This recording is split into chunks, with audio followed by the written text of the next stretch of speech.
बात है। सीतापुर गांव में एक सोना नाम की लड़की रहती थी। वो बहुत ही सुंदर थी। इतनी सुंदर होने के बावजूद भी उसकी शादी नहीं हो पाई थी। उसकी शादी न होने की वजह से सोना के माँ बाप बेहद परेशान रहते थे। सोना के माँ बाप को जो कोई भी उपाय बताता वे सभी उपाय करते, पर तब भी सोना की शादी नहीं हो पा रही थी। एक दिन की बात है, गांव की एक औरत जिसका नाम रामकली था, वो सोना के घर आती है। सोना की माँ, अरे सोना की माँ। अरे अम्मा, आप आज यहाँ कैसे? सब ठीक तो है? हाँ हाँ, सब ठीक है।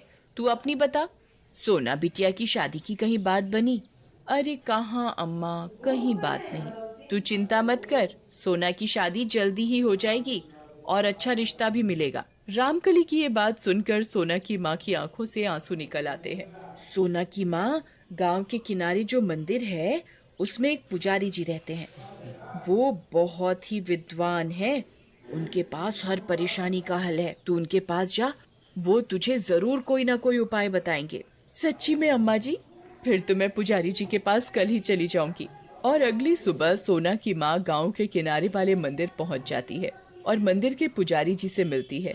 सोना की माँ पुजारी जी को बताती है कि सोना की शादी नहीं हो पा रही है और कहती है, पुजारी जी कोई उपाय बताओ। सोना की कुंडली में मांगलिक दोष है, जिसके कारण सोना की शादी में रुकावट आ रही है।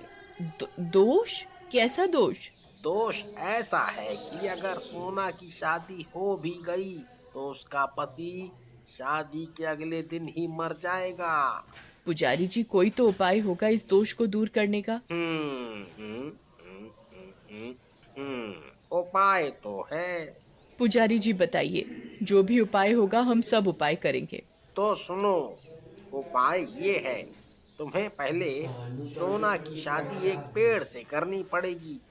जो उसकी शादी होने में रुकावट आ रही है वो दूर हो जाएगी। और अगले दिन सोना की माँ पिताजी जंगल में एक पेड़ की तलाश में जाते हैं जिससे कि वो सोना की शादी कर सके। सोना की माँ, समझ में नहीं आ रहा, सोना की शादी किस पेड़ से करें? देखो ये पेड़ कितना बड़ा है, सोना की शादी इसी पेड़ से कर देते हैं। सोना के पिताजी पेड़ देखकर, हाँ, ये पेड़ ठीक है, इसी से सोना की शादी कर देते हैं। कल ही सोना की शादी इसी पेड़ से आकर कर देंगे। और अगले दिन सोना के माँ पिताजी सोना को दुल्हन की तरह तैयार करके पेड़ के पास ले जाते हैं। जिस पेड़ से सोना की शादी होने वाली थी, उस पेड़ पर एक भूत का निवास था। सोना और सोना के माँ पिताजी इस बात से अनजान थे कि इस पेड़ पर एक भूत रहता है। अरे वाह, कितनी सुंदर दुल्हन है, मैं तो इसी से शादी करूंगा। सोना जिस पेड़ के साथ फेरे ले रही होती है तो भूत भी सोना के साथ साथ फेरे ले रहा होता है। तभी सोना को महसूस होता है कि कोई उसके साथ साथ फेरे ले रहा है। सोना बार बार पीछे मुड़कर देखती है पर कोई नहीं होता। फिर सोना को लगता है जैसे कोई उसकी मांग भर रहा है। सोना की मांग भूत भर रहा होता है और इस तरह सोना की शादी पेड़ से नहीं बल्कि एक भूत से हो जाती है। जो शादी की रस्म एक पति निभाता है वो रस्में सोना के साथ साथ भूत निभाता है। इस तरह सोना की शादी एक भूत से हो जाती है जिसका पता सोना और सोना के माँ पिताजी को भी नहीं चलता और भूत सोना के साथ साथ रहने लगता है। रात भी काफी हो जाती है और सोना के माँ पिताजी घर चले जाते हैं। घर पहुंचकर अब मैं ये शादी का जोड़ा और ये मंगलसूत्र उतार देती हूँ। सोना शादी का जोड़ा और मंगलसूत्र उतार कर रख देती है। तभी अचानक कमरे की लाइट अपने आप जलने और बंद होने लगती है। पर्दे जोर जोर से हिलने लगते हैं। खिड़की जोर जोर से खुलने बंद होने लगती है। ये सब देखकर सोना बहुत बुरी तरह डर जाती है। फिर अचानक सब ठीक हो जाता है। ये सब सोना का पति भूत कर रहा होता है। रात भी बहुत हो चुकी है और थकावट भी बहुत हो गई है और सोना सो जाती है। तभी आधी रात को 12 बजे सोना पानी पीने के लिए उठती है। वो देखती है कोई उसके पास सोया हुआ है। सोना बहुत बुरी तरह चीखती है, भूत भूत। क्या हुआ सोना? देखो ना माँ, वहाँ भूत है। कहाँ है भूत? यहाँ तो कोई नहीं है। सोना बेटा, आज तुम बहुत थक गई हो, तुम्हें आज आराम भी नहीं मिला है। थोड़ा आराम कर लो, ठीक हो जाओगी। और अगली सुबह सोना सोकर उठती है तो देखती है उसके गले में मंगलसूत्र डला हुआ है, उसके हाथों में लाल चूड़ियां और मांग में सिंदूर डला हुआ है। ये सब देखकर सोना हैरान हो जाती है कि ये सब कैसे हुआ, कौन कर सकता है।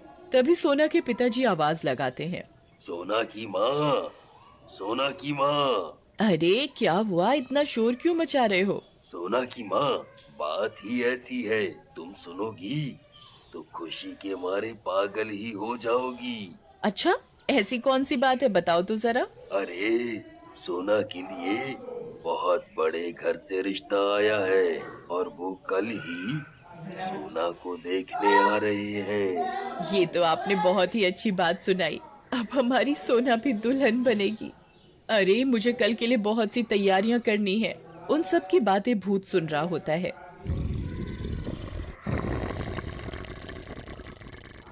मैं भी देखता हूँ कौन सोना से शादी करता है।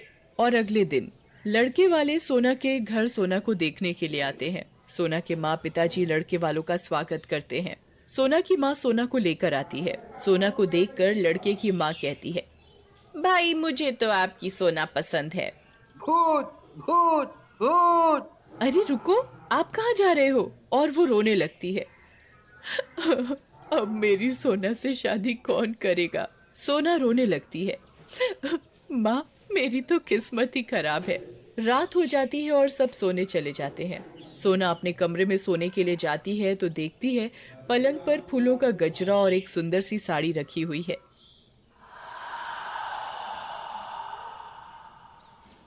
अरे ये सब किसने रखा? तभी भूत वो गजरा सोना के बालों में लगाता है।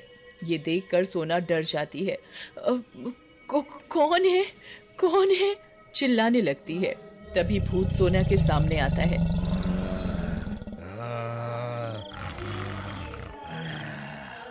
सोना, डरो मत, मैं तुम्हारा पति हूँ, तुमने मुझसे शादी की है। मैंने तुमसे कोई शादी नहीं की है और तुम एक भूत हो, तुम मेरे पति नहीं हो। भूत सोना को पेड़ से शादी करने की सारी बात बताता है।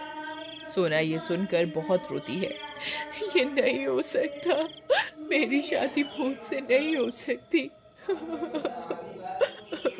और अगले दिन सोना अपनी माँ को भूत से शादी की सारी बात बताता है, पर सोना की माँ सोना की बातों पर विश्वास नहीं करती। सोना, ये सब तेरा वहम है, ऐसा कुछ नहीं है। तेरी शादी नहीं हो पा रही है ना, इसीलिए तुझे वहम लग रहा है। और अगले दिन एक और लड़का सोना को देखने आता है। जब लड़का सोना से मिलता है और शादी की बात करता है, तभी उसे सोना के साथ खड़ा भूत दिखाई देता है। वो बेहद ही भयानक दिख रहा था। भूत भूत भूत। तभी भूत लड़के को एक जोरदार थप्पड़ मारता है। लड़का बुरी तरह घबरा कर भाग जाता है। और रात को सोना की माँ पिताजी अपने कमरे में सो रहे होते हैं, तभी भूत उनकी चादर खींचकर नीचे फेंक देता है। अरे मेरी चादर नीचे कैसे गिर गई? जैसे ही वो चादर उठाने के लिए नीचे झुकती है तो उसके पलंग के नीचे से एक हाथ निकलकर सोना की माँ को गिरा देता है। अरे मुझे नीचे किसने गिराया? वो पलंग के नीचे झांकती है, उसकी चीख निकलती है, भूत भूत।